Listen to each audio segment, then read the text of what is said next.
Now that we discussed brand name, let's think about some of the other elements that could go around a brand name, and I'm going to talk about two that are extremely important. One is choosing a color, and color has very, very strong perceptual cues. We'll show you some of those things, but people associate a lot with different colors. And the other is this notion of choosing a slogan or a tagline, which can add additional meaning to the brand name. So let's start with color first. There's a few rules about color that you should think about. First of all, the best use of color, if you can possibly get it, is to own a color. And that's not very many brands can do it. There aren't that many colors out there, and to really own a color is pretty hard to do. But when you do it, it's extremely powerful. If you think about Tiffany's, and they own the light blue color box, you know, this is a globally known, this light blue box.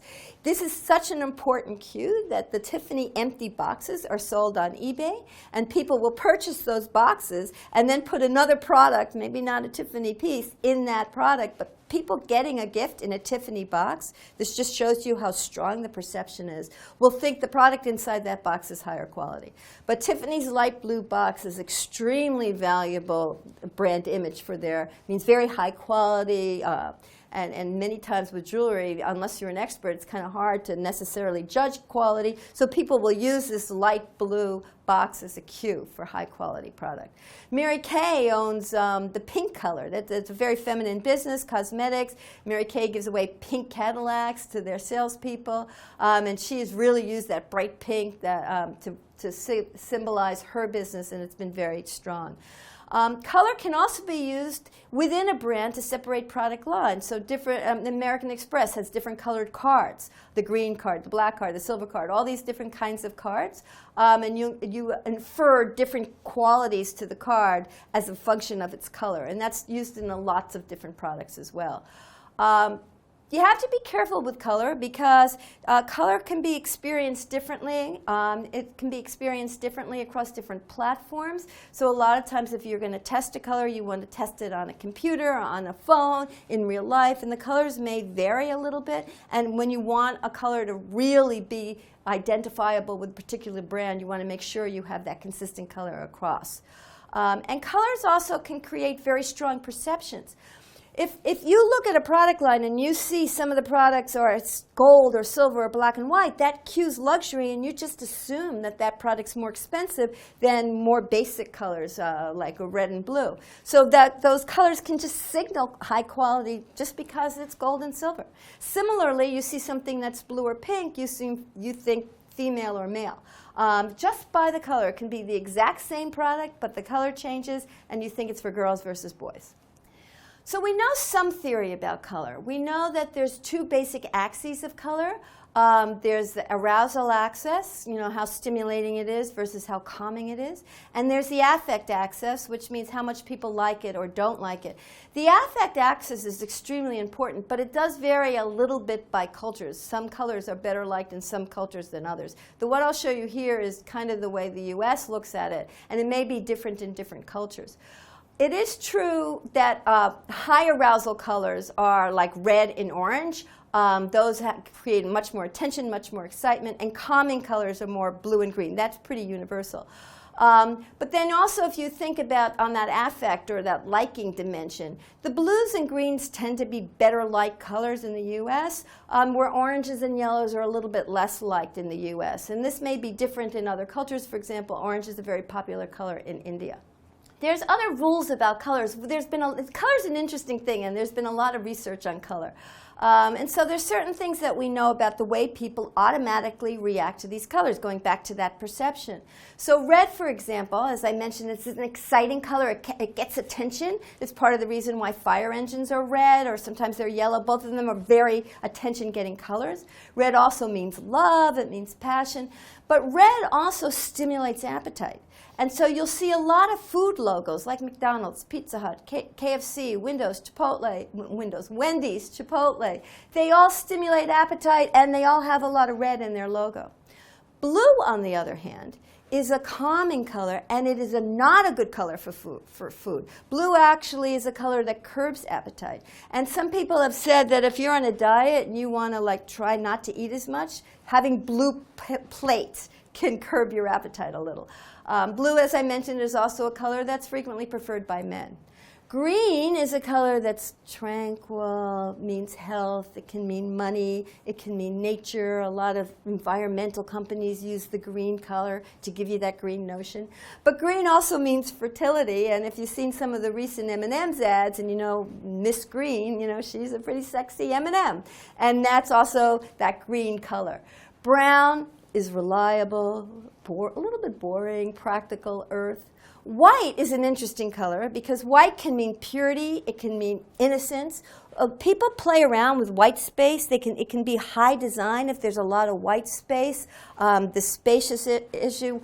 There's a lot of things that are done with white. White's a very interesting color. Black, on the other hand, sometimes is seen as evil. You know, it can symbolize in some cultures death or mourning. But you know, people wear a lot of black because they think it creates the perception that they're thinner. Yellow is a very bright color, creates a lot of energy. It has been shown, and this is somewhat interesting, that yellow can sometimes make babies cry. So it's kind of maybe not the best color to paint for a newborn's room. Orange is exciting, warm.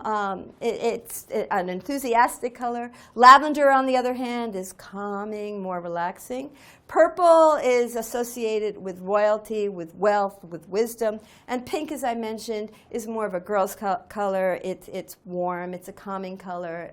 It's very feminine. And so one of the things you can look at is look at some of these different colors and see which companies use these different colors. So, you know, the bright yellow color is used on Nike, on Shell Oil, on Best Buy, on McDonald's, on DHL to get a lot of attention. The friendly, fun orange color is used on Hooters, on Nickelodeon, on Firefox. The red color, as I already mentioned, is used on a lot of food companies like Kellogg's, Coca-Cola. It's also used to get attention. CNN uses it. Netflix has used it. I showed you before. Virgin uses it. Purple is more of a creative color, so you see Yahoo using it. Barbie uses it. Hallmark, Taco Bell. Blue is this trust color, so companies like Oral-B, Walmart, IBM, Pfizer, American Express, GE, a lot of really solid companies, not a lot of food companies. Again, green is more of this natural color. Whole Foods uses it. Starbucks uses it. Some of the oil companies have used it to show that they have environmental leanings. BP has tried to use it.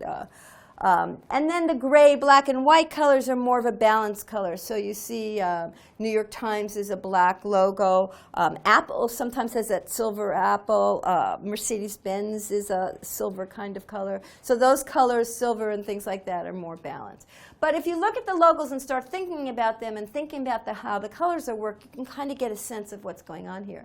So let's look now at symbols. And symbols, as I mentioned, Mickey Mouse is a very famous symbol. Symbols can add a lot of fun, a lot of attention to a brand. I have some symbols here on the slides. Mr. Clean is a symbol that communicates certain kinds of associations. Mr. Clean is a product for cleaning up, and what they show is a strong, muscular man, so it's assuming that you can have a lot of strength in this product.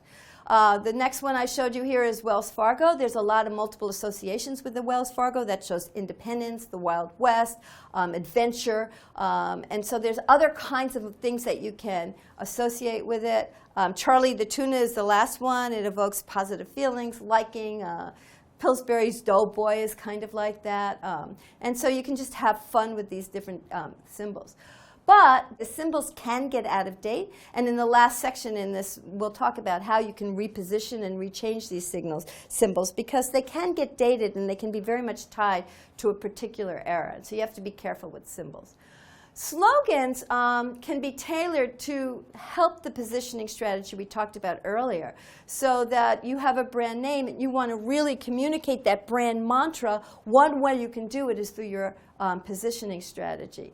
And sometimes if you just have, these brand elements, you may want a slogan or a tagline that can help remove some of the ambiguity that's associated with the brand or the symbol.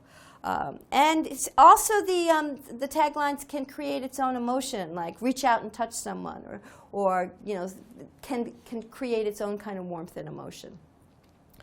And finally, the brand or the tagline can reinforce the name or the symbol, and can just, because if you have these redundancy and the tagline is reinforcing the imagery or the brand name, you're seeing this multiple times. It makes for a very strong message.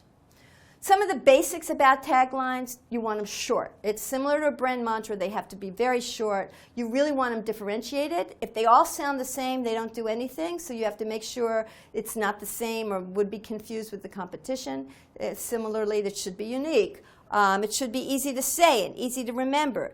You don't want it to have any negative interpretation, so you have to market test it, particularly when you go across cultures. And again, if you have a really great tagline, like just do it, you want to trademark it so that it's protected. And as I mentioned, an emotion, if you can evoke an emotion with your tagline, that will make it much stronger. So what are the different types of taglines? Well, there's imperative, just do it, think, invent it, those kinds of things. So they're telling you what to do. There's descriptive, which adds more information, moving at the speed of business, bullish on America, you're in good hands. They can be superlatives, so the ultimate driving machine, there's no better way to fly, those kinds of things. Or they can be provocative and kind of clever. Got milk was one of those. And another clever one is what Volkswagen has done with their slogan, drivers wanted.